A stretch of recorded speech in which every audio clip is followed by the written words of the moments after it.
हरे कृष्णा कृष्ण कृष्ण हरे हरे, हरे राम राम राम हरे हरे। श्री बृहद भागवतामृतम द्वितीय खंड पंचम अध्याय हम लोग सुन रहे थे। जैसे जैसे ऊपर जाते हैं वैसे वैसे साध्य और साधन दोनों के विषय में बातें भी कम मिलती हैं सुनने को। जैसे बताया कि श्री माधवेंद्रपुरी से ये जो प्रेम भक्ति रस का प्रथम अंकुर स्वरूप प्रारंभ हुआ, उसके पहले भी था शास्त्र में कहीं कहीं छुपे रूप में, और उसके विषय में ज्यादा कुछ वर्णन नहीं मिलता था। अब मंजरी भाव को अन्य कहीं पर शास्त्र में कहाँ पर लिखा है? व्यास जी ने तो लिखे हैं सब 4 वेद, 18 पुराण, 18 उपपुराण, अधिपुराण, उसके बाद महाभारत, गीता, सब कुछ लिखा। और मंजरी भाव बताओ कहाँ पर है? क्यों नहीं लिखा? लिखा होगा तो कहीं एक ऐसे बीज के रूप में, कहीं गुप्त रूप में कहीं लिखा होगा। सारे पुराण तो हमने भी नहीं पढ़े, लेकिन जैसे अन्य अन्य चीजें लिखी गई हैं, धर्म अर्थ काम, इसने ऐसे किया, राजा ने फिर ऐसे प्रजा का पालन किया, फिर इसने ऐसे पाप किया, फिर ब्राह्मण था उसने ऐसे धर्म का पालन किया, क्षत्रिय वैसे शूद्र, महाभारत पढ़ो पूरा भयंकर है। राज धर्म, स्त्री धर्म, पुत्र धर्म, पिता का धर्म, माता का धर्म, सारे धर्मों का बड़ा विस्तार से वर्णन, बार बार वर्णन है अनेक उदाहरणों के साथ। महाभारत की 6 किताबें हैं, उसमें जरा जाकर के पढ़ो भक्ति के विषय में कितना बताया उन्होंने। सबई पुंसाम परो धर्मो यतो भक्तिरदोक्षजे अहेतु की अप्रत्यता ये आत्मा सुप्रसिद्धति, इसके विषय में कितना बताया कि बताया होगा, बीच बीच में बताते बताते थोड़ा थोड़ा बता दिया, स्पर्श किया, चले गए, फिर आगे फिर धर्म अर्थ काम मोक्ष शुरू हो गया ऐसे करके। तो और पुराण पढ़ लो बाकी, उसमें भी इसी प्रकार से धर्म अर्थ काम मोक्ष, बड़ी सुंदर सुंदर कथाएं हैं, और लोग उसी को पढ़ पढ़ करके मोहित होते रहते हैं। हमारे साथ के बहुत सारे लोग थे। अब हमको याद आता है ये सब बातें कितना प्रैक्टिकल हैं, कि जब इस प्रकार की बातें हम उससे करते थे भक्ति की, तो वो लोग कहते थे ये देखो पुराण पढ़ो, इसमें ऐसा दिया है। उनको क्यों समझ नहीं आता था? ये हमको अब समझ में आ रहा है, क्योंकि निम्न अधिकार है, बुद्धि से समझ में नहीं आएगा, या फिर हम उसको कुछ बता देंगे उससे समझ नहीं आएगा, वो उसका ही अधिकार ऊपर उठेगा तब जाकर के उसको समझ में आएगा। बहुत से लोग सोचते हैं कि अच्छा ये बुद्धि, मैंने इसको ये लॉजिक दिया, उस मैं समझा नहीं पाया ठीक से। ये बड़ी मूर्खता वाली बात है। मेरे समझाने से कोई समझ नहीं रहा है। अगर ऐसा होता तो गुरुजी ने तो इतनी सारी चीजें समझाई, तो उसी समय सब रसिक भक्त हो जाने चाहिए थे। हो गए क्या? हम तो देखते हैं कि गुरुजी के बाद में वैदिक भक्ति का भी पालन नहीं हो रहा है। रसिक भक्तों की तो बात ही छोड़ो। तो क्यों नहीं हो पाए? क्या गुरुजी के समझाने में कमी रह गई? वो तो संभव ही नहीं है। उनको तो राधा जी ने भेजा है। वो तो जब बात ही बोलते हैं सारी अपराकृत बातें हैं। समझने में कमी रह गई, समझाने में कोई कमी नहीं रही। समझने में कमी क्यों रह गई? बुद्धि जड़ है, उसको ऊपर उठाने का भी प्रयास नहीं किया गया। और समझ में कैसे आएगा? अभी आज की अवस्था में ऐसा हम लोगों का स्तर दिन प्रतिदिन गिरता जा रहा है। प्रभुपाद ने जो आर्टिकल लिखे हैं गौड़ीय में, उसको अगर पढ़ लो एज इट इज, तो किसी के समझ में ही नहीं आते हैं। इतना स्तर निम्न हो गया है। और प्रभुपाद जी के साथ में जो परिकर लोग रहते थे, वो उसी रूप में ही ग्रहण करते थे, वो उसी रूप में ही समझते थे, उसी रूप में आचरण भी करते थे। आज जिनको समझने वाला कोई नहीं है, उनको पालन करने वाले बहुत थे। तो वो लोग कैसे समझ गए? प्रभुपाद ने समझा दिया इसलिए? ऐसा नहीं है। प्रभुपाद क्या समझाएंगे? स्वयं कृष्ण तो दुर्योधन को समझा रहे हैं। वो तो भगवान है, वो तो भीतर भी बैठे हैं बाहर भी बैठे हैं। बाहर में एक रूप में समझा रहे हैं और भीतर में उसके रूप में परमात्मा के रूप में भी बैठे हैं, तब भी नहीं समझा पाए। सुई की नोक के बराबर भूमि नहीं दूंगा, सुई की नोक के बराबर भूमि भी नहीं दूंगा मैं इसको बिना युद्ध के। ऐसे बोल रहा है। किससे बोल रहा है? वो भी भगवान से बोल रहा है। इसलिए समझाने वाले का दोष कभी नहीं होता है। वो तो अपनी तरफ से, हाँ, जो अनर्थग्रस्त साधक है उनका दोष होता है, क्योंकि उनका तो कुछ पास ही नहीं है, तो वो क्या समझा रहे हैं? वो तो बुद्धि से एक ब्रेन एक्सरसाइज कर रहे हैं। जैसे एक MBA वाला है अथवा एक नेता है, उसको बड़ा बढ़िया स्पीच तैयार करके आता है, पूरा डेकोरेटिव, कैसे इंप्रेशन पड़ेगा। उस प्रकार से अनर्थग्रस्त साधक जो होता है वो दूसरों को उसी डेकोरेटिव स्पीच में समझाता है, तो उसका दोष है, क्योंकि उसका अपना ही अधिकार नहीं था। तो ये तो बात ठीक है, लेकिन जो निष्ठा रुचि आसक्ति वाले लोग हैं और प्रेमी भक्त भी हैं, वो समझा रहे हैं फिर भी समझ नहीं आ रहा है, इसका मतलब है उनकी गलती नहीं है, गलती है अनधिकारियों की। मतलब भजन साधन करना पड़ेगा, निष्कपट होना पड़ेगा हृदय से, तब जाकर के ये सब चीजें समझ में आएंगी। ऐसे समझ में नहीं आती है। बुद्धि तेज है तो वो स्टेटमेंट याद कर लोगे एज इट इज। यहां पर माधुर कादम्बनी में विश्वनाथ चक्रवर्ती ठाकुर ने ऐसा कहा है, जय धर्म में ठाकुर भक्ति विनोद ने वैसा कहा है, रूप गोस्वामी ने भक्ति रसामृत सिंधु ऐसा कहा है, ये याद हो जाएगा। लेकिन उनकी एप्लीकेशन कैसे होनी है, तो वो आएगी भजन करने के साथ साथ, वो नहीं आ सकता। और वहीं पर सारे फेल हो जाते हैं, वहीं पर सारे फेल हो जाते हैं। भजन की सूक्ष्म बातों को वो व्यक्ति कैसे बताएगा, क्योंकि उसने तो खुद ही भजन नहीं किया। वहीं पकड़ा जाएगा वो असली की और नकली की। जो असली जैसा दिख रहा था लेकिन बाद में पूरा नकली निकला। ये भी हुआ ना प्रभुपाद जी के प्रकट होने के बाद में, जिनको इंचार्ज बनाया गया तो वो ऐसे ही हुआ। उनकी बुद्धि ऐसी ही थी, प्रभुपाद क्या कह रहे हैं वो सब कुछ जानते हैं, एज इट इज बोल देंगे, एज इट इज। किंतु जब आचरण करने का टाइम आया तो पता चल गया नकली घी है पूरा। और फिर तो मठ में संघर्ष शुरू हुए थे, फिर बंटवारा, ये वो सब कोर्ट केस जब चला था। तत्रापि यो विशेषोऽन्यः केषाञ्चित् कोऽपि वर्तते लोकानां किल तस्याहम् आख्यानेन अधिकारवान् तथापि यो विशेषोऽन्य। जो मदन गोपाल के चरणों के प्रति प्रेम से युक्त भक्तों में किसी किसी के विषय में कुछ विशेषता है, मैं उस विशेष भाव को वर्णन करने का अधिकारी नहीं हूं।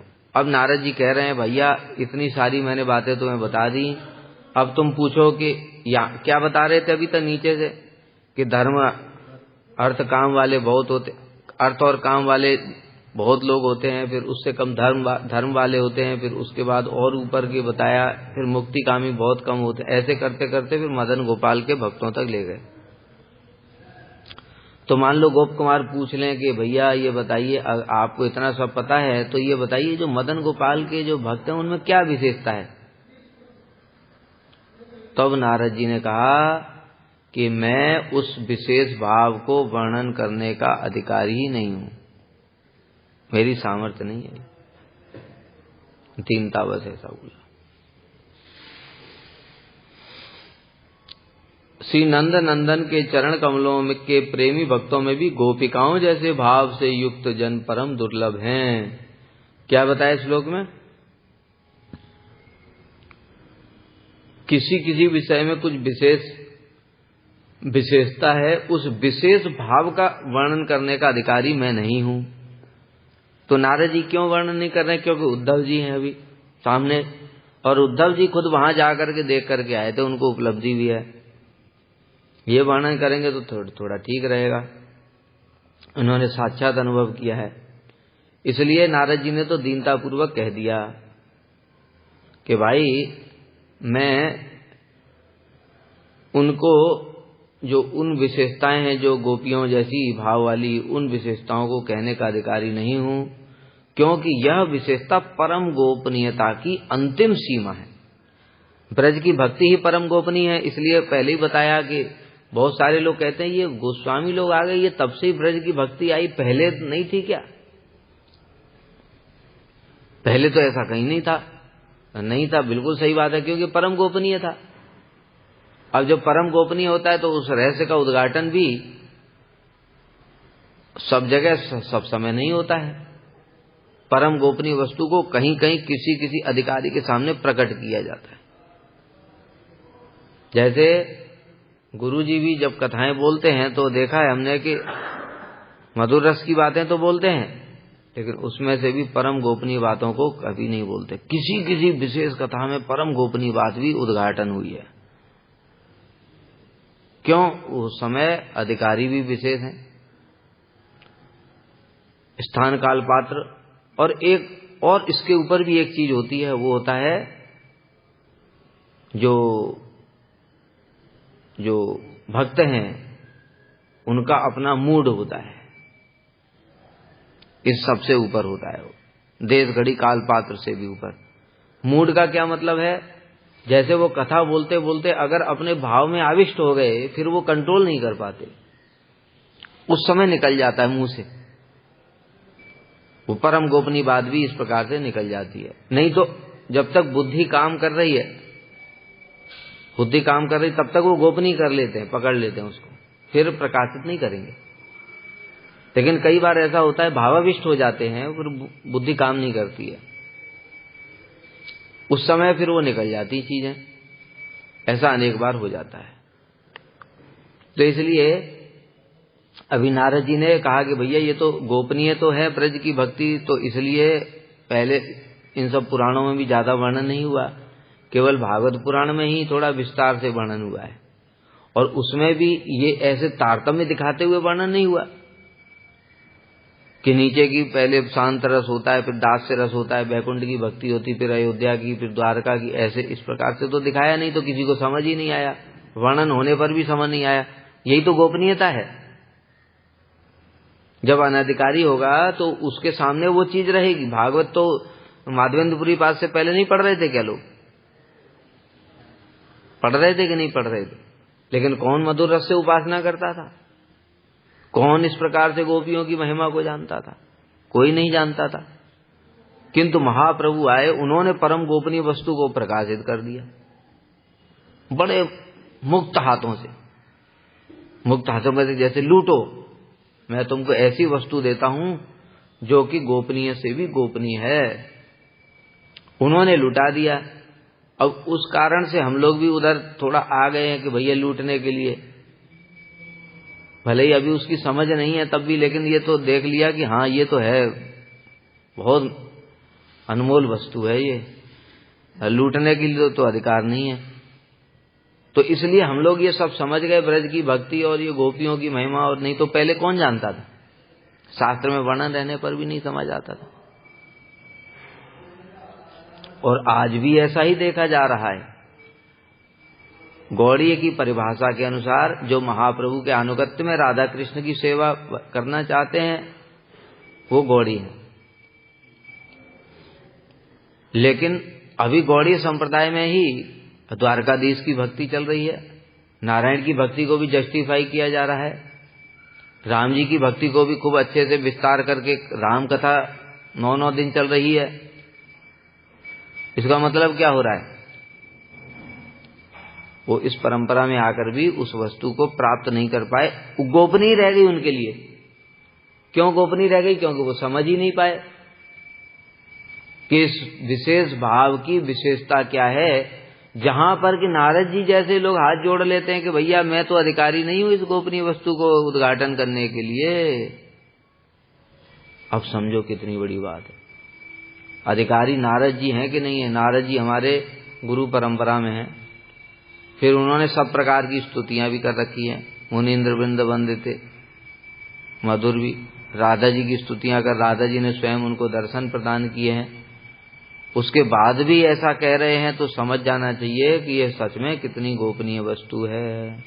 इसलिए कह रहे हैं यह विशेषता परम गोपनीयता की अंतिम सीमा को प्राप्त है, इससे कुछ और ऊपर गोपनीय नहीं है।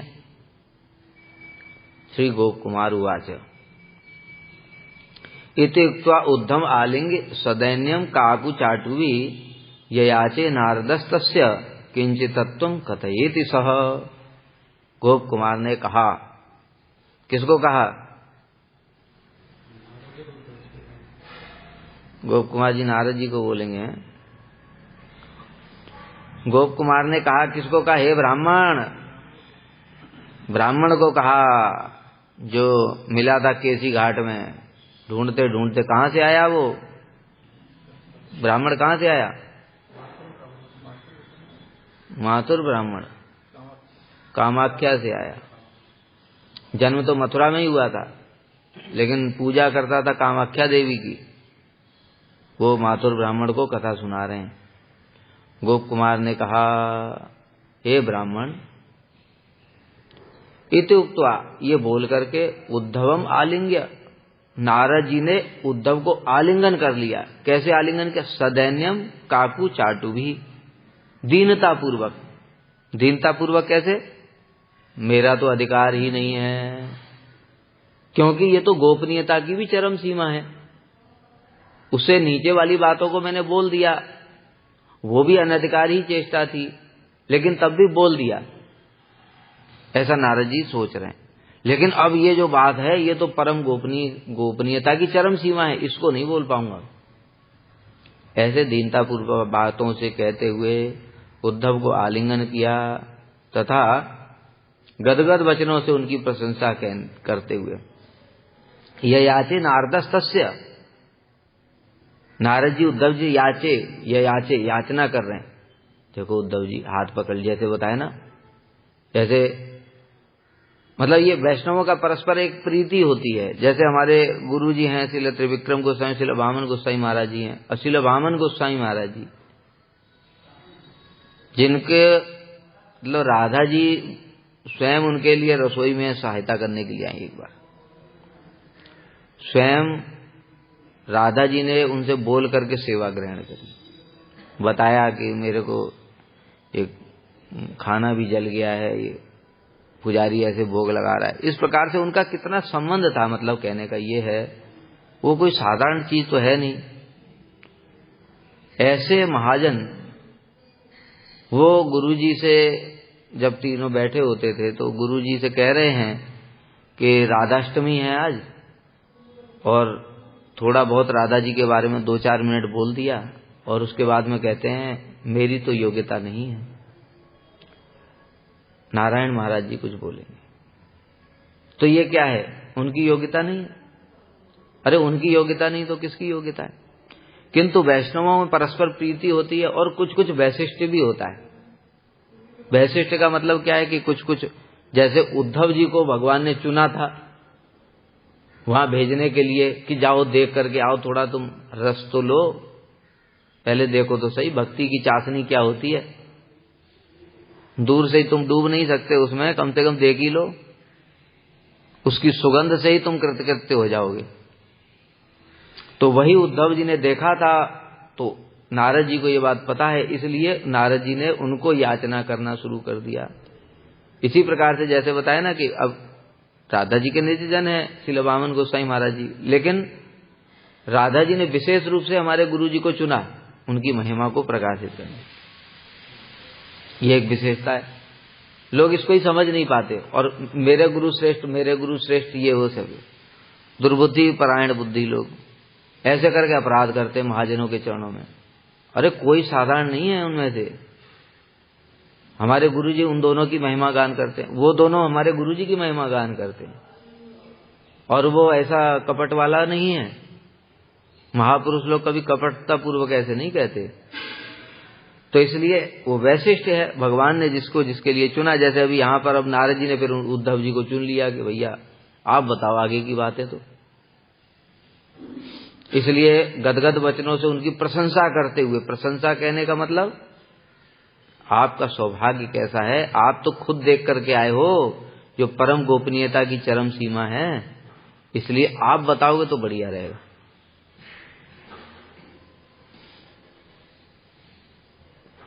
जगौ प्रेमातुरः श्रीष्णु उद्धवो नीचैर मुहुर्नमन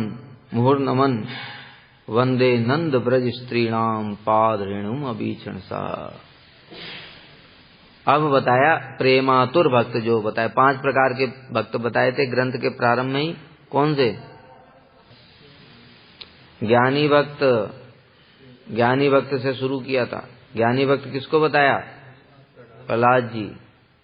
उसके बाद प्रेमी भक्त, प्रेमी भक्त पांडव हो गए। हनुमान जी। उसके बाद प्रेम पर शुद्ध भक्त भूल गए तुम लोग। ज्ञानी के बाद शुद्ध भक्त, ज्ञानी के बाद शुद्ध भक्त, शुद्ध भक्त में आए अम्बरीश महाराज। शुद्ध भक्त के बाद प्रेमी भक्त, प्रेमी भक्त में आ गए हनुमान जी। उसके बाद प्रेम पर हो गए पांडव। और यहां पर कह रहे जगऊ प्रेमातुरः, प्रेम आतुर, प्रेम में आतुर हो गए, वो है उद्धव जी। ये 5 प्रकार की कैटेगरी बताई थी सनातन गोस्वामी पाद जी ने शुरू में ही। श्रीष्णु उद्धवो, जो उद्धव जी हैं, नीचैर मुहुर नमन, अपने मस्तक को झुका करके बार बार प्रणाम करते हुए कहने लगे। मस्तक को झुका करके मतलब मस्तक को हम कब झुकाते हैं? जब हृदय से ही किसी के प्रति बुद्धि से, मन से, सब प्रकार से शरणागति हो जाती है। जैसे बताया कि गुरु जी के चरणों में सब मस्तक झुकाते हैं, सब प्रणाम करते हैं, लेकिन वो मस्तक झुकाना नहीं। वो क्या है? वो तुमको बता दिया गया है। जैसे एक संसार के बच्चों को बता दिया जाता है, बेटा सुबेरे उठ के माता पिता के पैर छूने हैं, तो वो ऐसे कर रहा है, पैर छूने। स्कूल में जाकर के टीचर के पैर छूने हैं। ऐसे हम लोग अभी गुरु जी के पैर छू रहे हैं। ये प्रणाम नहीं है। प्रणाम क्या है? प्रणाम कौन कर पाएगा गुरु जी को? जिसने गुरु जी की महिमा को जितने रूप में उपलब्धि की है, अनुभव किया है, वो उतने मात्रा में प्रणाम करेगा। जैसे बता रहे हैं कि हम गोपियों को प्रणाम कर रहे हैं। क्यों? हमने भागवत पढ़ ली है, थोड़ा बहुत गुरु जी की कथा भी सुन ली है, इसलिए हम गोपियों को प्रणाम कर रहे हैं। हमारा प्रणाम कुछ नहीं है, ये प्रणाम वैसे ही है जैसे पैर छूने वाला। लेकिन उद्धव जी जो प्रणाम कर रहे हैं वो प्रणाम है। क्यों? उन्होंने वहां जाकर के जो गोपियों के महाभाव को देखा तो उनकी बुद्धि चकित हो गई, शून्य हो गई। वो प्रेम की ऐसी परिभाषा उन्होंने देखी जो उससे पहले कहीं शास्त्र में ही नहीं पढ़ी थी। वो साक्षात देख रहे थे वो। और जब देखा तब उनको ये बताया नहीं गया कि उद्धव जी आप कहाँ शिष्यो बृहस्पति साक्षात कृष्ण से दयित सखा। अरे आप कृष्ण के प्रिय सखा हैं, साक्षात बृहस्पति के शिष्य हैं, वृष्णियों में परम मंत्री हैं। और ये गांव की ग्वालिनें, कंडे पाथने वाली, गायों को चराने वाली, दूध दोहने वाली, वन वन में भटकने वाली, इनको प्रणाम करना चाहिए आपको? किसी ने बोला इनको? उद्धव जी को यह सिखाया गया कि भाई तुम इनको जाकर के, कृष्ण ने बोला था तुम उनको प्रणाम कर लेना जाकर के। तो प्रणाम का अपने आप हो गया। कैसे? जो प्रेम उन्होंने बताया कि किताबों में भी नहीं पढ़ा था, वो प्रेम का जो दर्शन साक्षात हो गया एकदम से, तो सारा अभिमान खत्म, और अभिमान खत्म, और शरणागति जो हो गई वही प्रणाम है। ठीक है, इसलिए इसको प्रणाम कहते हैं, ये यथार्थ प्रणाम है। और यही उद्धव जी कर रहे हैं, मस्तक को बार बार झुका करके। क्यों? उनको अब वो याद आ गया, वो मैंने क्या देखा था, धन्य है गोपियां। फिर से उठा, मैंने क्या देखा था, धन्य है गोपियां। ऐसे 100 बार प्रणाम करेगा। जैसे हम हैं, अभी अपने आप को भक्ति मान रहे हैं, अभिमान तो कर ही रहे हैं भक्त का, है ना। लेकिन अगर हमारे सामने कोई ऐसा गौर किशोर दास बाबा जी जैसा भक्त आ जाए, जो देखा सुबेरे से रात तक बस भजन ही में डूबे हुए हैं, और बीच बीच में कीर्तन करना शुरू कर दे, कोथाए गो प्रेममयी राधे राधे, आंखों से आंसू निकलने लगते हैं। अब हम जो सोच रहे थे अपने आप को भक्त हैं, तुरंत जा करके उनके चरणों में गिर पड़ेंगे। भले ही उन्होंने कुछ कपड़े भी नहीं पहन रखे, शरीर पूरा मैला कुचैला है, बाल बिखरे हुए जटा जैसे हो गए हैं, लेकिन अब हमको बोलना नहीं पड़े, अरे तुम तो भद्र वेश में हो, तिलक विलक मारे हो। ये तो तिलक भी नहीं है इनके हाथ में, तो हाथ में जब माला भी नहीं है, ऐसे ही हरिनाम किए जा रहे हैं, तब भी तुम उनके चरणों में नाक रगड़ना शुरू कर दोगे। क्यों? ये प्रणाम हो गया, इसको ही प्रणाम कहते हैं। इसलिए अभी हम वैष्णवों को प्रणाम नहीं कर रहे हैं।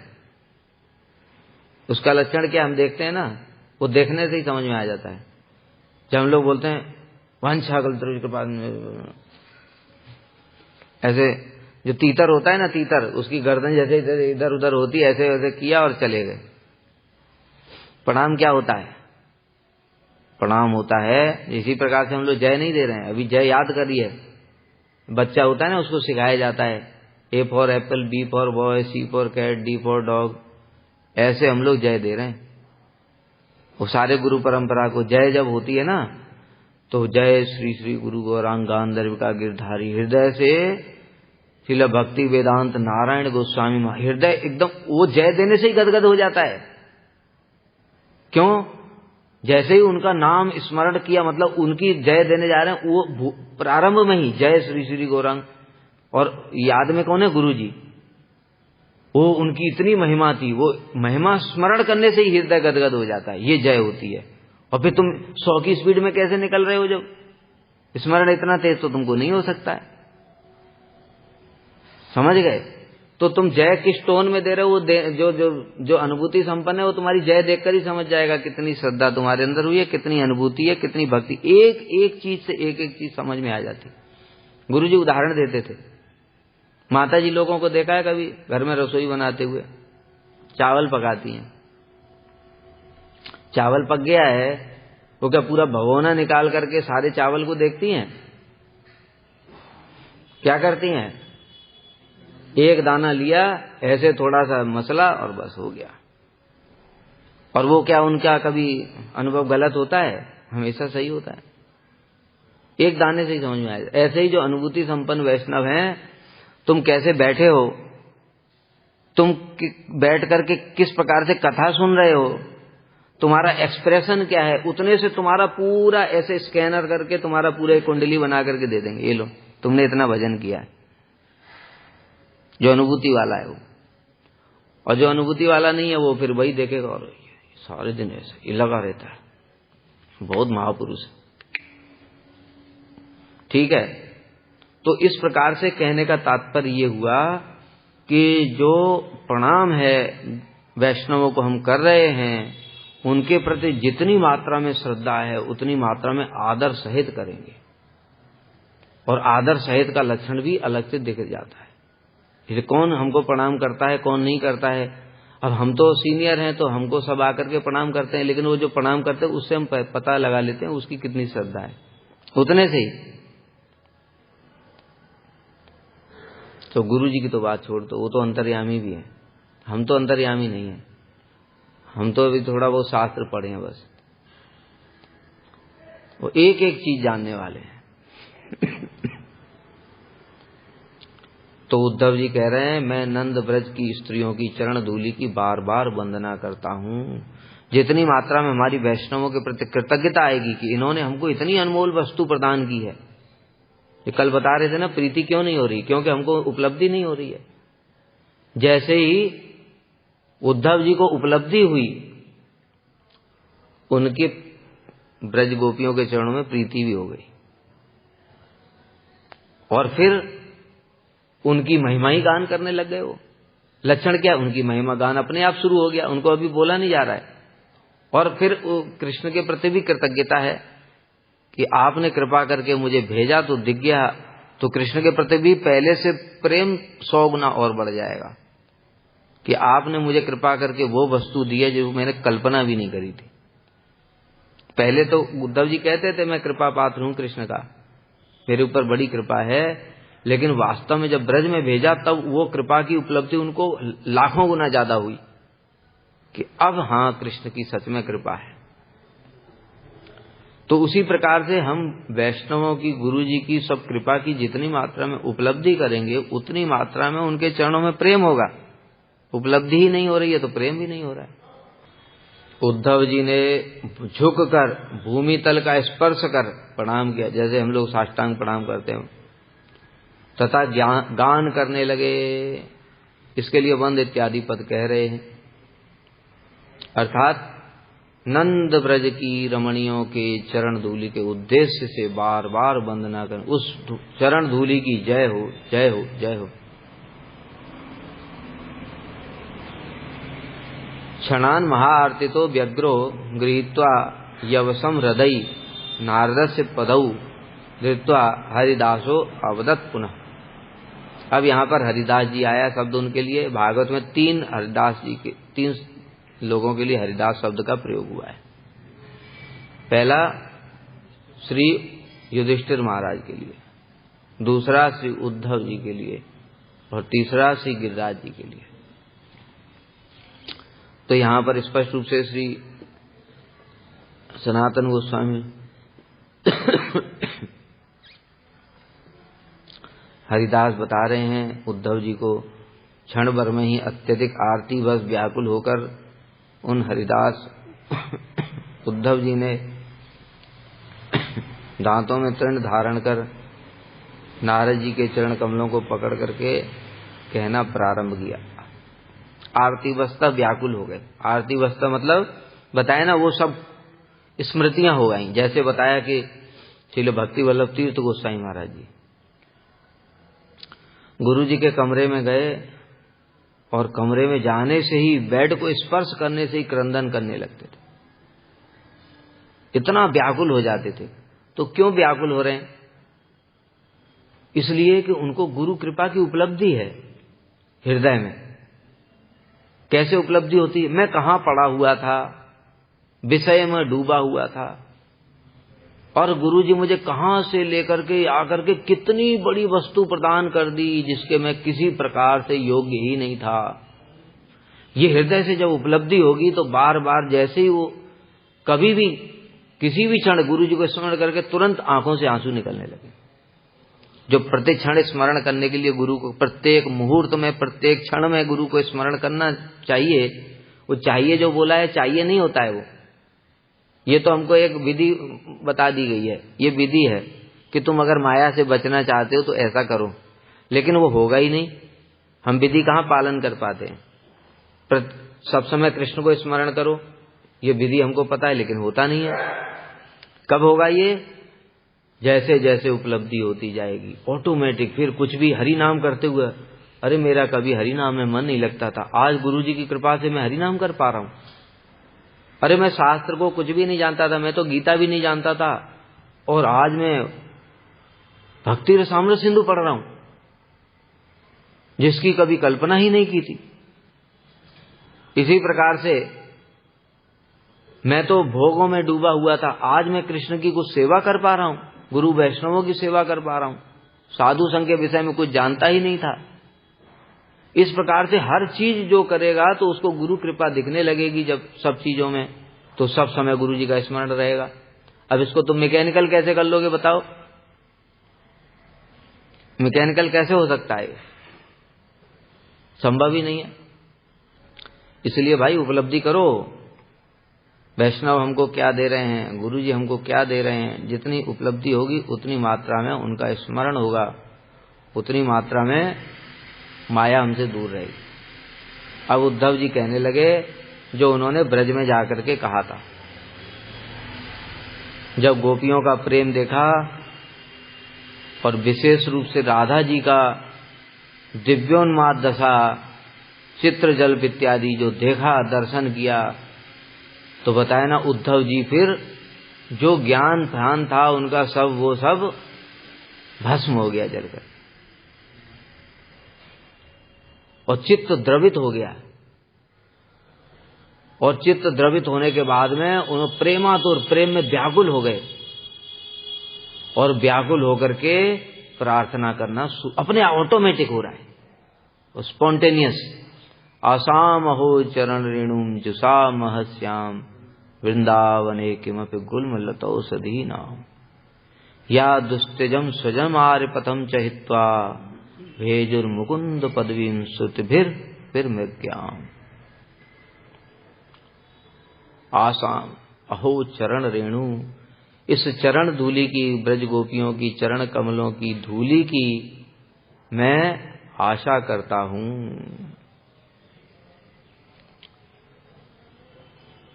इसका प्राप्त करने का मुझे किसी प्रकार से सौभाग्य मिल जाए। और वृंदावने किमपि गुल्मलता औषधि नाम, मैं कोई वृंदावन में एक गुल्मलता औषधि कुछ भी बन जाऊं। कहते क्यों? क्योंकि ये गुल्मलता औषधियां ही धन्य हैं। किस लिए धन्य है? क्योंकि ये ब्रज देवियां चलती हैं तो इनकी धूली उड़ती है, और इन पौधों के ऊपर में, इन पत्तों के ऊपर में, इन घास के ऊपर में वो ऑटोमेटिक पड़ जाती है, और इनके ऊपर पड़ने से ये सब कृतार्थ हो रहे हैं। अब ये चरण धूलि की जो वंदना है, ये दिखाता है कि उन्होंने किस मात्रा में उस चीज की उपलब्धि की। जैसे एग्जाम्पल देता हूं एक, कि कोई व्यक्ति है, ठीक है, अब पढ़ लिख करके ग्रेजुएशन कर लिया उसने, ग्रेजुएशन करके उसको 25,000 रुपए की नौकरी मिल गई, ठीक है। अब उसको पता चला कहीं से कि भाई जो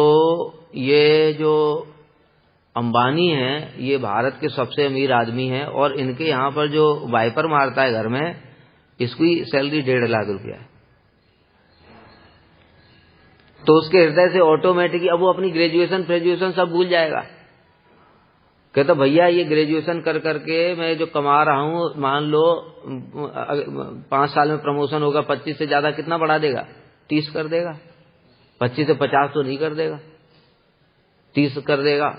फिर और 5 साल बाद 35 कर देगा। मैं देख रहा हूं सारे जिंदगी भर में इसकी सैलरी के बराबर भी नहीं पहुंच सकता। इससे तो अच्छा है मैं अंबानी के घर में वो वाइपर मारने वाला ही बन जाऊं। होगा कि नहीं होगा? ऑटोमेटिक होगा ये भावना। तो कहां 25,000, कहां 1.5 लाख। मैं तो अपनी पूरी शक्ति से देखता हूं कि मैं जीवन भर 1.5 लाख तक नहीं पहुंच सकता, और उसकी तो शुरुआत ही है 1.5 लाख।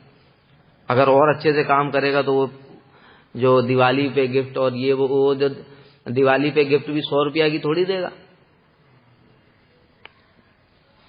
वो तो पता चला दिवाली पे गिफ्ट ही आईफोन दे दिया, जो हमने 25,000 कमा करके 5 साल में खरीद नहीं सकते। बचाएगा कितना? 5-5 हजार, 20,000 तो खर्च हो जाएगा। तो इसलिए वो सोचेगा भैया इसके नौकरी बन जाऊं मैं। उसी प्रकार से ये उपलब्धि वाली चीज है कि जो हमारे जो गुरुवर्ग हैं उन्होंने कृष्ण की जो महिमा कीर्तन की है, तुम ही तो ठाकुर आमी तो कुकुर। मैं कुत्ता ही बना लो अपने घर में। क्यों कुत्ता बना लो भाई? तुम कुत्ता क्यों बनना चाहते हो? क्योंकि प्रभु हमने देख लिया है। ये जो ब्रह्मा जी है ना, ये सृष्टि चलाते हैं, लेकिन ये इसी चक्करों में फंसे हुए सब समय परेशान रहते हैं।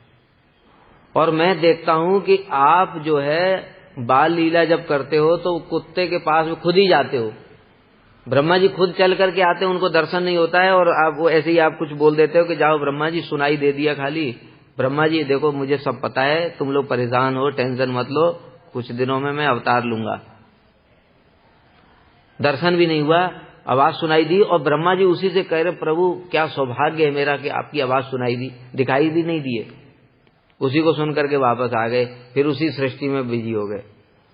और वो जो कुत्ता है आपके जो आंगन के बाहर बैठा हुआ है, आप खुद चल करके वहां तक जाते हो और उसका मुंह पकड़ लेते हो और मुंह पकड़ करके उसके हाथ में अपना हाथ उसके मुंह में डाल करके उसकी जीभ खींचते हो